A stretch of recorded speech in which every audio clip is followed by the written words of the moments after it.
Steve and Jill here. Hi. Welcome to the House Academy Show, entertaining real estate investment talk. I'm Stephen Jack Butella. And I'm Jill DeWitt, broadcasting from not so sunny today, Southern California. Today, Jill and I talk about hitting singles in the house wholesaling market. You know, a lot of people ask me, and have been asking me for years, what's the difference between wholesaling houses and wholesaling land?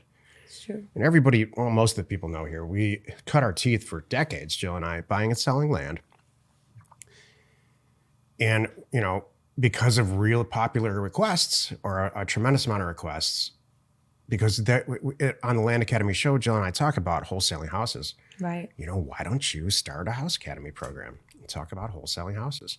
Because we know how to do it. We've been doing it. And it's kicked in.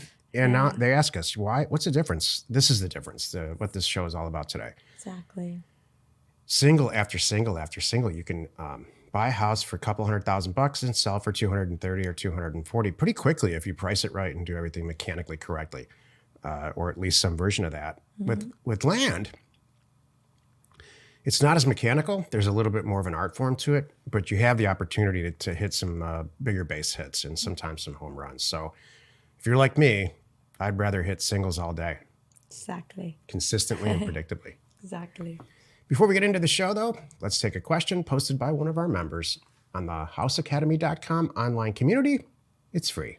Amy asks, are lockboxes a good way to give potential buyers access to a property, or should I/my BOG, boots on the ground, always be present? Love it. And I don't. No, honestly, most of the houses, we buy them, we take them in inventory, we own them, and they're empty. And honestly, especially, I don't do it with individuals, but and most of the people that, if I'm in this situation, it's either another investor or a realtor, and I trust them, and the house is empty. And we have lock boxes, we track who goes in there, and I have no trouble doing that. Yeah, I mean, the big answer here, that what she's getting at is, do I have to show every person? Do I have to be involved in the sale of this house? Right. You know, we're data people. Do I have to get somebody? So the answer is no. If you have a buyer, actually we have a show coming up, I think we're recording it today, after this, called, you know, how to get a buyer, or maybe it's a question, I can't remember. Yeah. How to get a buyer before you start sending mail out to kind of fill their order. And if you do that correctly, which is how Jill and I do this, we have buyers lined up before we actually send mail out. Most of the time, you just kind of give them a key. Like you know. Lockbox is perfect. Yeah. That's what we do. So the lockbox thing really applies to real estate agents and to like a retail sale. And so no, we don't. While we do have lockboxes, we only share it with a couple of not wholesalers, a couple of. Look, we sell to people who renovate houses. Right. We don't sell to the retail people, and a lot of the problems that go on, or the deal drama, let's say, that goes on has to do with those retail sales, not so much wholesales. Right. Because the people that are involved in renovating houses are professionals. Mm-hmm. They'll run through the house and they'll tell you 30 seconds. Real quickly, probably looking from the outside, whether or not they want to do the deal. They just need a quick eyeball inside. And this is totally appropriate, and I would feel comfortable and safe with it. Heck yeah. Yeah. I've had no issues, especially the condition that we're buying them in. They're not going to run off with a 1930s oven. Yeah. That would be funny. I mean, we've seen those. Jill's been, the vast majority of Jill's day these days is talking to sellers of houses. Right. And so can you imagine putting a lockbox in any of these houses after, you know, we buy it? I don't think we've ever put one on the types of deals that we're doing. What we're doing, lockbox? We're filling an order in LA County right now for people who are cash buyers who are going to tear down these houses and put up small apartment buildings. Right. It's very specific. And so yeah, they don't need to see the asset at all. I'm not sure they're even going to go look at the house at all. They haven't yet. Right. You know, and the feedback is I love the lot. We're going to bulldoze the house, and it's a SFR. Mm-hmm. So I guess that's my whole point to this, and this whole episode today is, if you watch HGTV. Are we starting the show now? Are we starting the topic? Sure. Okay. Today's topic, hitting singles in the house wholesaling market. This is the meat of the show. Thank you. Sure. Whole point today is, if you watch HGTV And you see how the shows they're renovating houses, and they talk about buying these houses sometimes at auction, sometimes they buy them from a municipality. They all have some way to buy these houses, and including our way. Although I've never heard anyone talk about it our way. That's not our business model. So let me super clarify. Here's how you hit a single buying a house. You get a person or a small group of people who see some value in the square footage of the house, the land that it's on, maybe the location of the house, and they know what they're going to do with the asset because they're already doing it anyway somewhere else. And you're just offering them a way to buy cheaper houses or houses faster that are not on the MLS, that are off market. Maybe they're a renovator, maybe they scrape the house and put another property on it, or a different type of property like a small apartment building, which just happens to be what we're doing right now.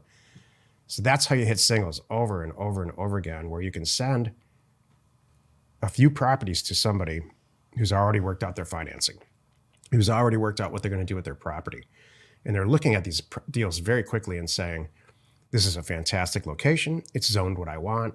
I love the square footage of the house or the lot, and I'm probably going to do the deal. There's an 80% chance I'm going to do the deal, and that there's something silly quirky with, let's say, who owns it, or maybe somebody on the deed has passed away. But even then, most of the time, they're so professional and so seasoned in real estate that they can work those problems out with us or by themselves on their own. So that's how you really excel in hitting singles in the wholesale market. Here's a great example of what not to do. And I feel confident in saying this because actually I think the next show we're recording is what not to do, but I'll allude to it now.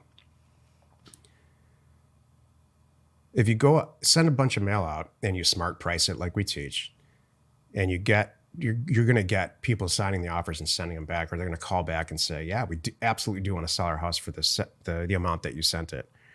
Then you buy the house. You do your due diligence, just like we talk about in the program, and you buy the house, and then you stare at yourself and say, well, what do I do now? How am I going to sell this? Right. And I'm trying to be as nice as I can about this. That's not what you want to do.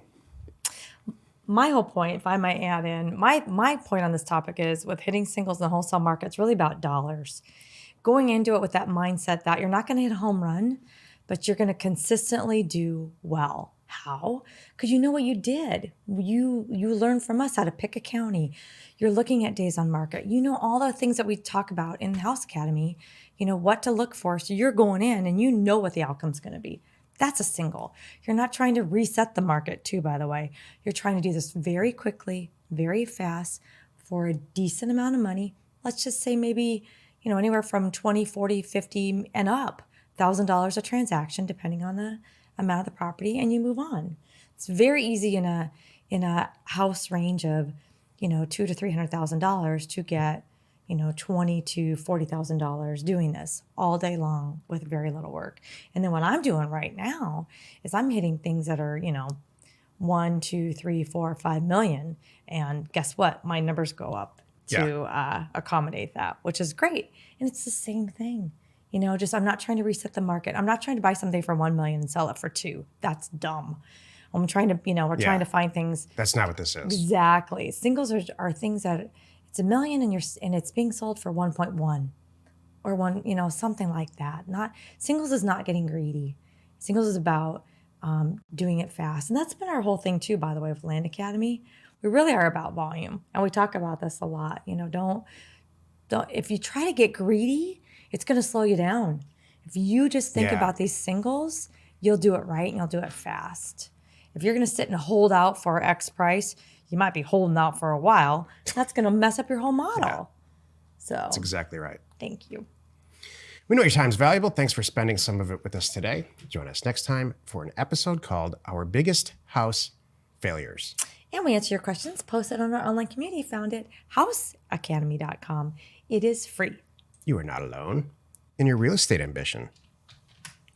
I'm glad we talked about that. And it's important to bring that up. Yeah, I think so too. Some people come into this with like, oh, I'm going to do it this way. And I mean, we just want everybody to know this is what we do and what a single is and how fast it can go.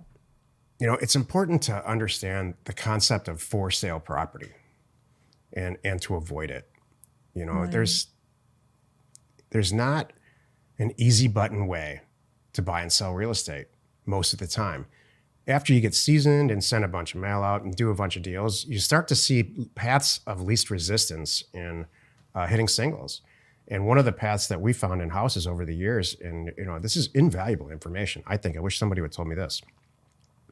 Find a buyer that's really, really motivated, Right. and really they live and die by the quality of their house acquisitions. There's a ton out there versus buying some property and then just kind of waiting to see who's going to buy it, which is the old school real estate agent model, which I think is can be successful, but you're never going to scale it to the place where you really want to go, or at least where we want to go. That's awesome. Thank you. Wherever you're watching, wherever you're listening, please subscribe and rate us there. We are Steve and Jill. Information and inspiration to buy undervalued property.